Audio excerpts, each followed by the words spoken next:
All right, guys, it's Wednesday. Woot woot. And I do have an editorial for you. We're going to revisit an old story that I've been going over. I think March or April or so was when I last did this editorial. I may have done some on it since.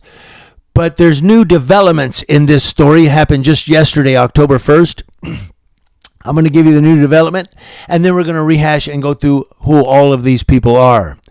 But before we get to that, and I'm trying not to give too much away, the question remains, how many law enforcement agencies or departments is this happening in? How many law enforcement officers, whether it's a trooper or a deputy or an officer, police officer, deputy, whomever, how many of them are doing this stuff right here, conducting this activity, and are not caught?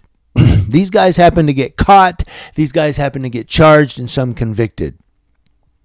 And we're going to go over that. But how many law enforcement officers out there on the street are still doing stuff like this and not being caught? How many officers out there on the street, law enforcement officers, are bullying people and people don't know their rights? How many law enforcement officers stop people on the street, just stop them and say, come here, what do you have? Do you have anything in your pockets that I need to know about? Do you have any drugs? Okay, turn around. Okay, I'm going to search your pockets. Okay, give me your ID. I need your ID because I need it. I'm asking. I'm a cop. I've seen it time and time again. They do it here locally. They just stop people and say, come here. How you doing? What do you got in your pockets? And because people don't know their rights, they see a police officer and a badge. They go, nothing in my pockets. Yeah, go ahead. No. You tell them, what crime am I committing or have been suspected of committing? You know, what crime do you suspect me of having committed or I am committing? That's what you say. If they say, well, no, we're just doing random pedestrian checks, say, well, I'm a pedestrian, bye, and you walk off. It's like that deputy the other night that shined a flashlight in my face. And I said, do you do that to all pedestrians? And then he said, yeah, because I don't know who you are. So you have an old lady walking up the street with her dog. You're going to put a flashlight in her face because you want to see who she is and what she's doing? You know, that's my point. Is that these law enforcement officers are out there intimidating and showing that I'm a cop. See, I can do what I want because, well, you know, we're being shot and we need to, you know, be a little bit more careful. No, you're being paranoid. And so you're using intimidation tactics. And I'm not trying to get on a soapbox, but I'm simply saying that there are officers out there who really don't understand civil service. They don't understand how to serve as a public servant. They don't understand servitude. They think, I'm a law enforcement officer, I'm an authoritarian. No, you're a public servant. To be a servant means, hi, how can I help you? Okay, not, hey, you need to help me because I'm a cop. You know, that's not how it works. It's backwards. It's been flipped around. That's why I'm always urging you people, when you see officers on the street or deputies, whoever, a Leo, you pick up a camera and you start recording. If you have your smartphone, you hit record. That's why.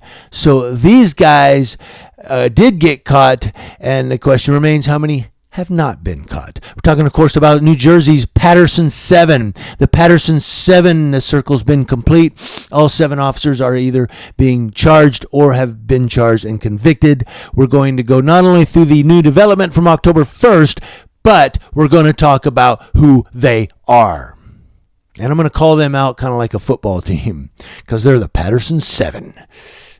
So here we go. We're going to talk about it. It comes from northjersey.com, this story. Again, I'm going to put a link to it in the description box below. You can go down there and read the whole story for yourself. I don't know that I'm going to cover all of it. Might skim through it. But you can also comment and let me know how you feel about these guys as well. But northjersey.com, Rodrigo Torrejon. Thank you, Rodrigo, for this story. We're giving it as an editorial. I appreciate you for doing this and allowing me to do this. Here we go. Paterson, New Jersey. A Paterson police officer pleaded guilty to federal corruption charges on Tuesday, the 7th cop to admit crimes that include traffic stop shakedowns, drug dealing, and hitting a man while the man was chained to a hospital bed. Now remember that. In federal court in Newark, Daniel Pent admitted to joining a crew of 5 rogue cops in a conspiracy that allegedly started in late 2016 and continued until 2018. Pent also admitted to crimes that include excessive force. While Pent was the 4th officer to be arrested in the FBI probe in the city police department, he is the latest to plead guilty to all charges. All 7 officers that have been charged with crimes have pleaded guilty, with some already serving their prison sentences. So the first, Jonathan Bustillos. In December 2018, Jonathan Bustillos admitted that he and other police officers singled out motorists they believed were carrying large amounts of money and then shook them down for cash.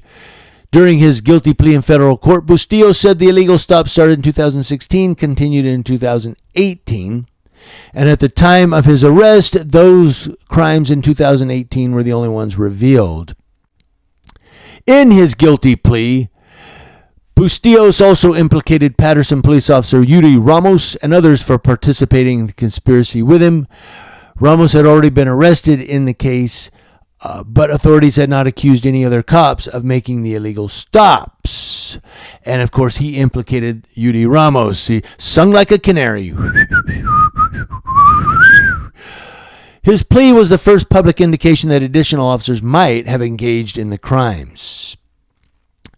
Ruben McCausland. In June 2018 in federal court in Newark, Paterson police officer Ruben McCausland admitted he stole heroin, cocaine, crack, and marijuana from crime scenes while he was in uniform and on duty in 2017. He also admitted that he later sold the drugs.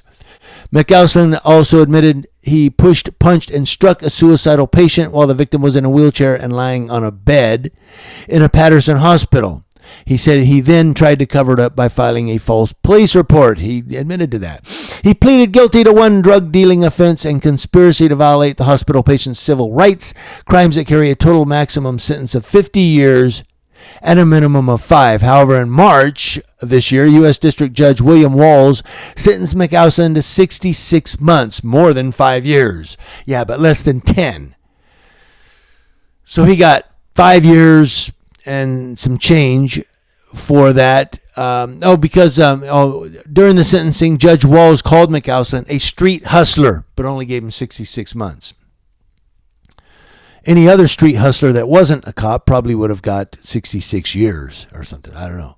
But he definitely would have got more than 5 years, for sure. So, I guess being a cop pays. McCausland was the first Paterson police officer convicted in the FBI probe and was in the same police academy with Daniel Pent and Yuri Ramos. Daniel Pent. On Tuesday, Pent pleaded guilty to federal corruption charges, including illegal traffic stop shakedowns as a part of crew of rogue cops. In late March, Pent was arrested at Paterson Police Headquarters. He was the 6th Paterson cop charged with crimes in the federal investigation. In one instance, in February 2017, Pent and Ramos took $10,000 from a front seat passenger whom they charged with loitering in a drug area, and then filed police official reports that said the victim was carrying just $36, according to court records. Pent and Yuri Ramos told the victim they would charge him with a heroin offense if he tried to claim the lost money, the records say. So he probably was a drug guy, but that doesn't make it right for what these cops did. Yuri Ramos. Last month, Ramos admitted in federal court to stealing money from illegally stopped motorists and using excessive force on people he encountered on the street. Yuri Ramos was the 6th cop to plead guilty in the probe, admitting to taking $14,600 from people in 5 separate incidents from February 2017 through February 2018. Ramos's crimes had been made public during guilty pleas by other officers. Snitches get stitches. In April, Ramos was arrested by the FBI and was later indicted on 9 counts of civil rights crimes in the probe. He was in the same police academy as Pent McCausland. Roger Thenn. In May of 2018, Roger Thenn was arrested by the FBI in connection with the beating of a suicidal patient while the victim was in a wheelchair and in a hospital bed. The next month, McCausland said that Thenn, his former partner, also participated in the hospital assault and cover-up. So both of these guys are dirtbags. Thenn was accused of making a video recording of the beating, which was allegedly carried out by an unidentified city police officer, according to a federal affidavit establishing probable cause for Thenn's arrest. In April, Then was sentenced to 6 months in prison. He is currently serving his sentence. Then was a member of the police department since July 2016 and the fourth Paterson police officer arrested by the FBI. He got 6 months for beating a guy and then recording it on video. 6 months. Bad baby, bad baby. There you go. And then there was Then. Moving on. Frank Toledo. In July, Frank Toledo pleaded guilty to also participating in illegal traffic stops and shakedowns. Standing in federal court in Newark, Toledo admitted joining with other rogue cops in a conspiracy that allegedly started in late 2016 and continued until 2018. He also admitted beating people he arrested in at least 2 instances. During his guilty plea, Toledo admitted to sending a text message that framed his guilt. Everything we do is illegal, the text read from Toledo.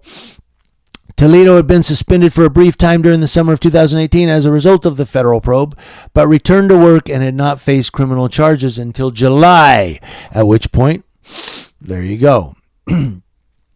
Matthew Torres. In May, Matthew Torres admitted in federal court that he conspired with 4 other city cops to commit civil rights crimes by shaking down motorists for cash during illegal traffic stops. 3 of the officers named in Torres' guilty plea, Bustillos, Pent, and Ramos, had already been arrested, and Bustillos pleaded guilty in December of 2018. Now, federal authorities said Torres and other rogue officers used the code word mangoes to describe the money they illegally took from people.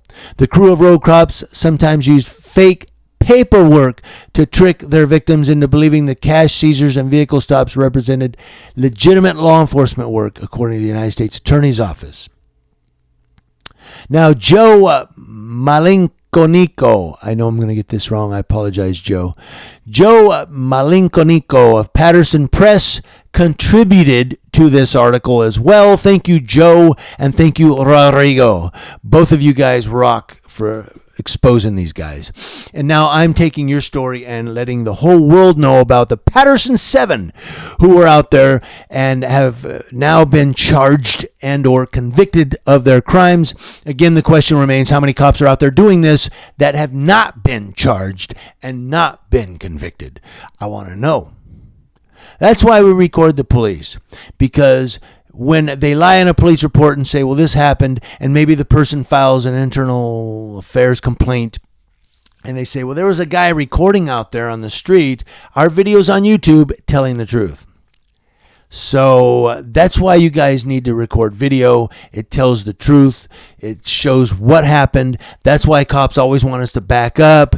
It's because they don't want to be on camera doing whatever they're doing. They're afraid to make a mistake maybe, or just maybe they're doing something wrong and they don't want to be on video seen doing that. I guess what I'm saying is don't do anything that you're going to have to go back later and go, I wonder if I did that right. Did I do wrong on that one? If you think so, then you probably did. And you're probably going to need retraining. But that's why we're recording you. Because if you have questions, you just go to Community Leo Watch, law enforcement officer, and watch my video. If you saw me out there, you go back, and if you saw this ugly mug out there, you go back to Community Leo Watch on YouTube and watch the video, and then you'll know if you did right or wrong. And if you did wrong, I'm going to call you out on it. I'm not always right. Sometimes I may say, this cop is just bullying this person. Maybe you're not. Maybe I'm just very tired that night, and I just don't like what I'm seeing. Message me and we'll talk about it. But in the end, I'm probably going to say I'm right. Happy hump day, guys. Have fun, and I will talk to all of you later. Community Leo Watch, watching Leos nationally.